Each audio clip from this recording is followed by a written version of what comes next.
Olá, meus queridos amigos, tudo bem com vocês? Sejam bem-vindos ao canal Fala Sério Pastor. Que bom ter vocês aqui, que alegria!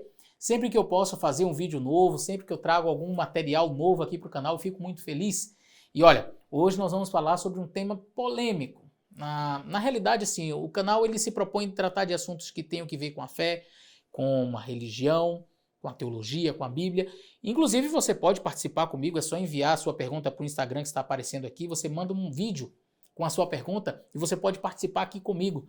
Mas hoje eu vou responder, na verdade eu não vou responder, vou fazer uma análise de um conteúdo que eu vi na internet, uma sequência de textos de um pastor, pastor Berloff, acho que é assim que fala o nome dele, e ele fez alguns comentários que merecem a nossa consideração aqui, sobre a ressurreição de Jesus. Então nós vamos ver como que as ideias progressistas, ideias que eu tenho sempre frisado aqui, eu já toquei neste assunto, já falei, e como elas são perigosas, vocês vão ver hoje na prática como que essas ideias, elas aparentemente assim bonitas, floreadas, elas são extremamente nocivas e diabólicas. Então, fica com a gente até o final desse vídeo, eu tenho certeza que vai ser uma bênção para você.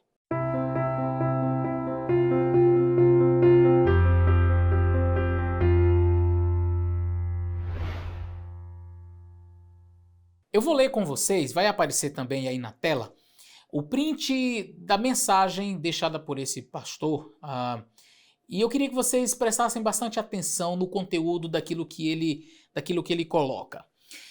Sobre a ressurreição literal de Jesus, eu não faço ideia se aconteceu ou não. É uma questão de fé, e não sobre acredito ou não acredito. Minha fé diz que sim, minha razão diz que não. Ora, esta mensagem dita por um pastor, a mensagem diz sobre a ressurreição literal de Jesus, eu não faço ideia se aconteceu ou não.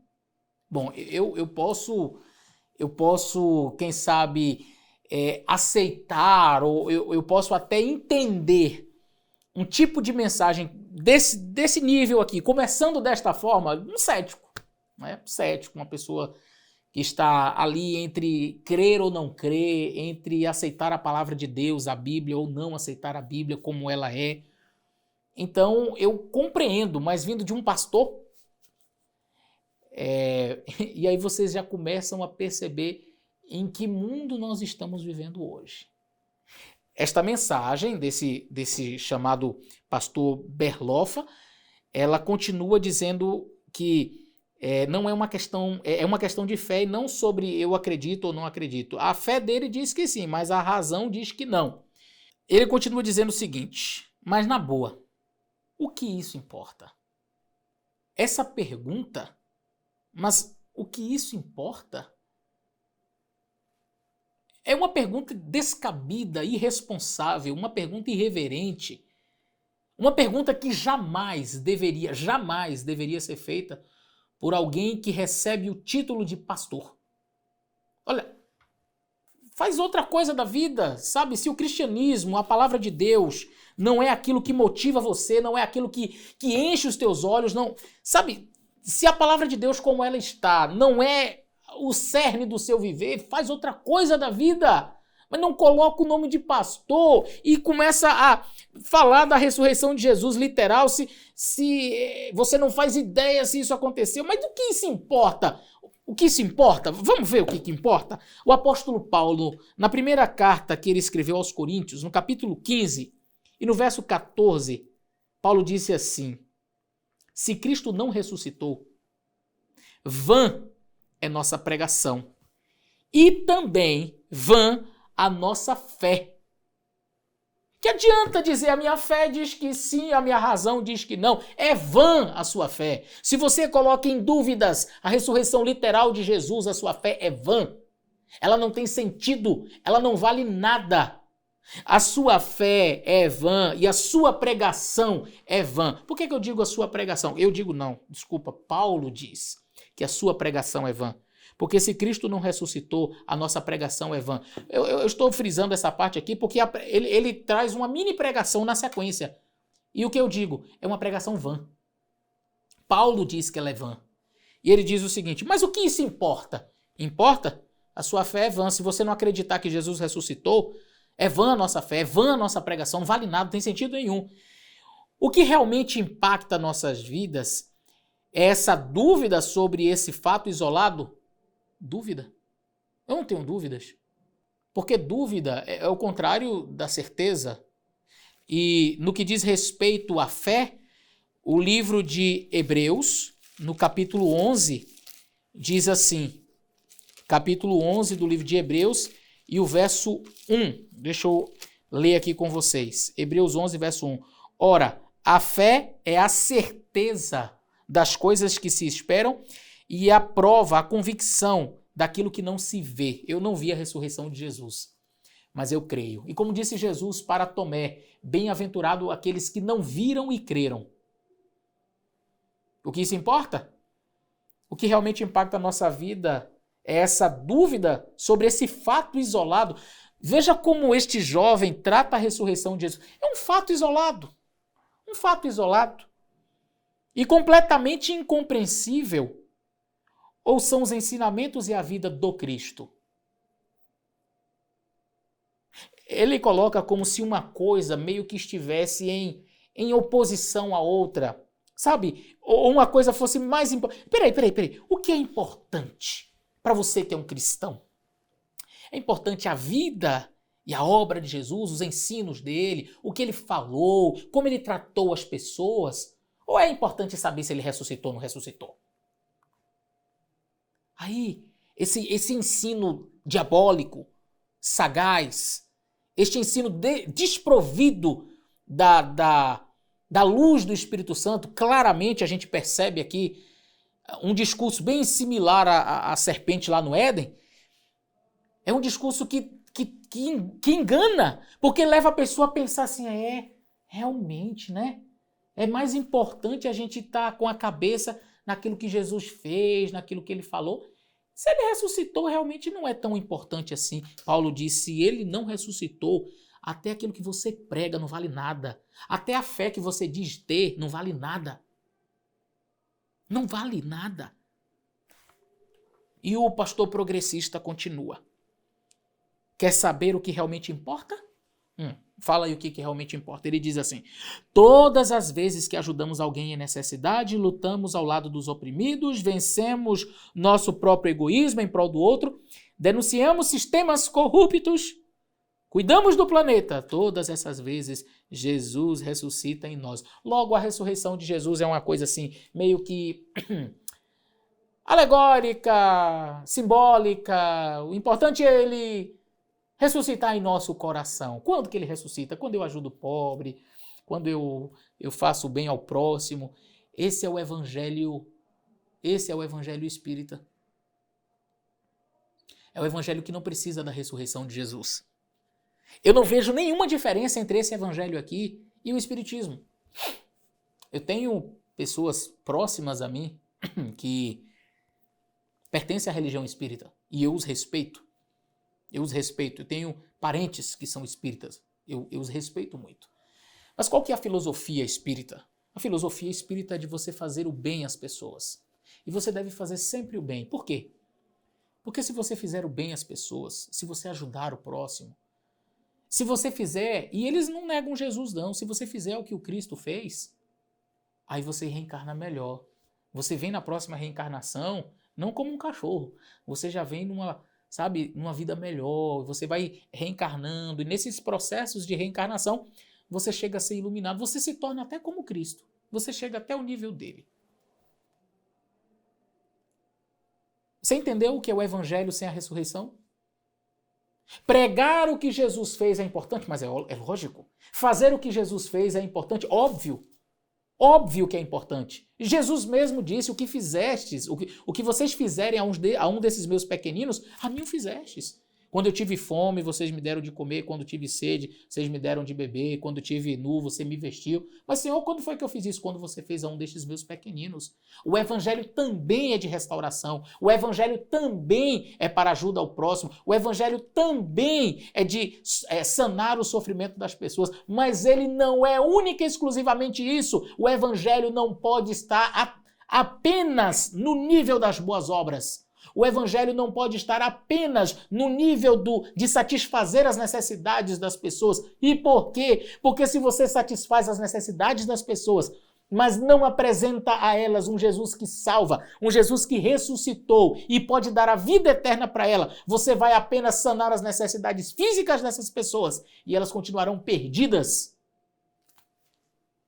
Por isso a ressurreição de Jesus é importante. Porque se Jesus morreu, mas não ressuscitou, a nossa fé é vã. Se Jesus morreu e não ressuscitou, as nossas obras não têm valor nenhuma. E toda esta pregação que ele colocou na sequência, Paulo diz, não tem valor, é vã.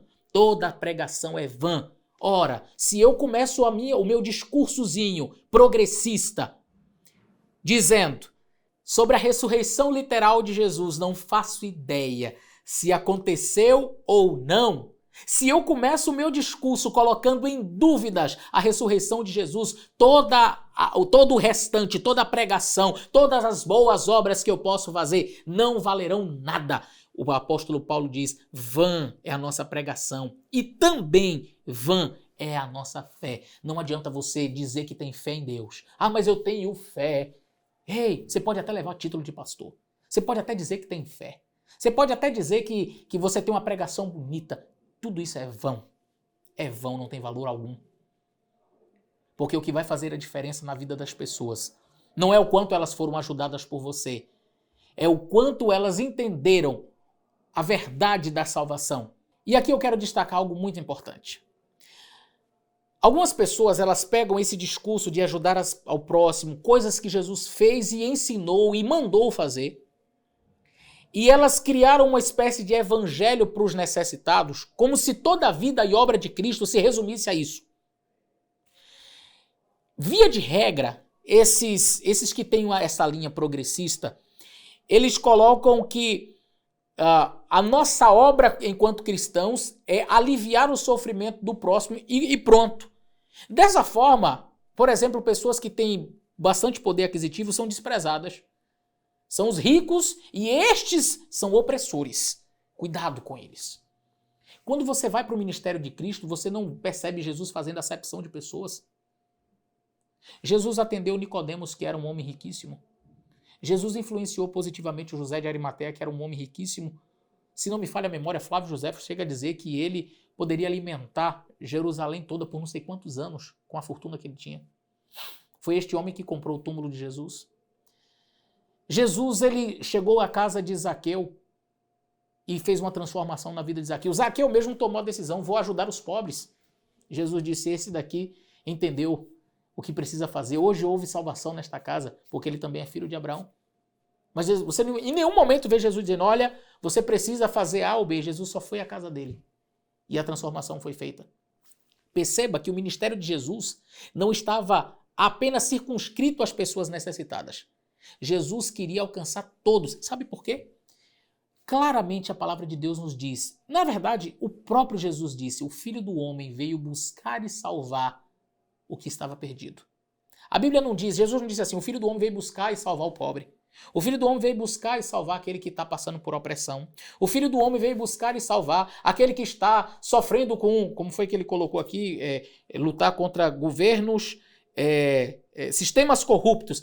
Veio buscar e salvar aqueles que estão sendo oprimidos pelo Império Romano, que estão sendo oprimidos por governos, por sistemas corruptos. Não! Jesus veio buscar e salvar aquele que estava perdido, e é sobre isso que é o Evangelho. Salvação. Para quem, pastor? Para todos aqueles que estão perdidos, sejam pobres, sejam ricos, sejam brancos, sejam pretos, sejam índios, sejam mulheres, sejam crianças. O Evangelho não faz distinção de pessoas.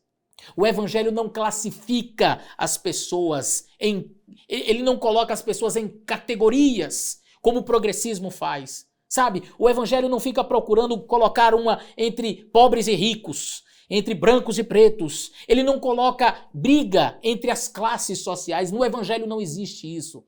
No evangelho existe salvação.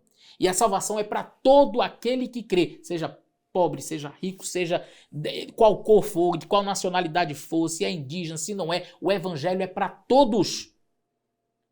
E esse evangelho só é possível pregar. Só é possível pregar porque Jesus ressuscitou. Só existe salvação porque Jesus ressuscitou. Se Cristo morreu e não ressuscitou, não existe salvação. Só existem boas obras e todo o processo do evangelho se restringe a esta vida e somente a esta vida. Portanto, colocar em dúvidas, colocar em xeque a ressurreição de Cristo é de uma irresponsabilidade sem tamanho. Uma pessoa que assim o faz jamais deveria receber o nome de pastor. Jamais. Nunca. O evangelho é sobre a salvação. E esta salvação foi conferida a todo ser humano mediante morte e ressurreição de Cristo. Se Cristo morresse e permanecesse no túmulo, jamais haveria salvação. E o que é a salvação? É a vida eterna que Deus vai conferir a todos aqueles que aceitarem o sacrifício daquele que foi morto e ressuscitou. Daquele que foi morto e venceu a morte.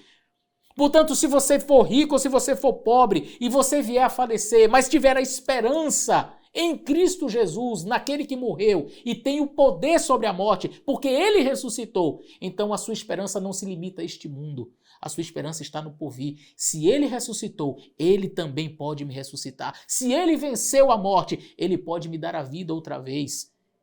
Não importa a classe social, não importa a minha cor, porque o evangelho não trabalha com estas classes. O evangelho alcança todos. Cristo ressuscitou. E se ele não ressuscitou, disse o apóstolo Paulo, é vã a nossa fé. O verso 16 diz, porque se os mortos não ressuscitam, também Cristo não ressuscitou. E aí ele repete no verso 17, e se Cristo não ressuscitou, é vã a nossa fé, e ainda permaneceis nos vossos pecados. Portanto, eu diria a esse rapaz que chamado o pastor Berloffa, eu diria uma coisa para você. Você ainda permanece no pecado. Arrependa-se diante do nosso Deus. Se você não acredita na ressurreição, plenamente na ressurreição de Cristo, o apóstolo Paulo diz, permaneceis ainda nos vossos pecados. E o verso 18, e também os que dormiram em Cristo estão perdidos. Você percebeu que trágico é um evangelho sem a ressurreição de Cristo? Na verdade não é evangelho, não existe evangelho sem a ressurreição de Cristo. Sabe por quê? Todos os que morreram, diz o apóstolo Paulo, estão perdidos se Cristo não ressuscitou. É essa a esperança que você quer passar para as pessoas? É esse tipo de evangelho que você quer passar para as pessoas? Que elas estão perdidas? Porque se você coloca dúvida na ressurreição de Cristo, todos estão perdidos. Todos aqueles que morreram, eu diria, todos os que estão vivos, se Cristo não ressuscitou, não existe salvação. Agora, eu queria concluir esse nosso vídeo lendo o verso 19. Se esperamos em Cristo só nesta vida, ou seja, se a minha vida se resume apenas a falar da obra de Cristo, os ensinos de Cristo e as obras que ele fez, ajudar o próximo, tudo isso tem o seu valor. Mas, como disse Paulo, se esperamos em Cristo só nesta vida, se não há ressurreição, somos os mais miseráveis de todos os homens. É um recadinho da Bíblia para você, pastor. Se o meu evangelho se limita apenas a esta vida, se eu não creio na ressurreição de Cristo, eu não posso acreditar na ressurreição dos mortos dos outros. Então todos morreram perdidos. Quem está falando isso é Paulo. E se o meu evangelho, se a minha crença se limita a isso, a esta vida, a fazer essas boas obras, somos os mais miseráveis de todos os homens. Não trate o evangelho de Deus desta maneira. Se você tem dúvidas quanto à ressurreição de Jesus Cristo, ore a Deus. Diga a ele, Senhor, ajuda-me como o Senhor fez com Tomé, que duvidou, que não teve fé. E o Senhor teve que aparecer na frente dele e mostrar as chagas para ele compreender. Aparece para mim, Senhor. Tira qualquer dúvida da minha mente, mas não me permita ser um dos mais miseráveis de todos os homens nesta terra, que a minha esperança não esteja apenas nesta vida, porque se Jesus não ressuscitou, logo não haverá ressurreição de outros. E se não haverá ressurreição, e se minha vida só se limita a este planeta, a este momento que eu estou aqui, eu sou um miserável. Quem está falando é Paulo, não sou eu. O mais miserável de todos os homens. Repense. Você que tem uma visão progressista acerca do evangelho, repense. Você que acredita em ideologias assim, repense. É por isso que eu tenho combatido bastante o progressismo, essas ideias estranhas, essas ideias diabólicas que têm entrado no cristianismo. Eu digo uma coisa para você, toma cuidado com esses discursos que aparentemente são muito bonitos. São discursos assim filosóficos. Cuidado. Eles não têm a chancela divina. Eles não têm o assim diz o Senhor. A palavra de Deus é descartada para sustentar discursos assim. Toma muito cuidado. Que Deus nos abençoe e até o nosso próximo vídeo.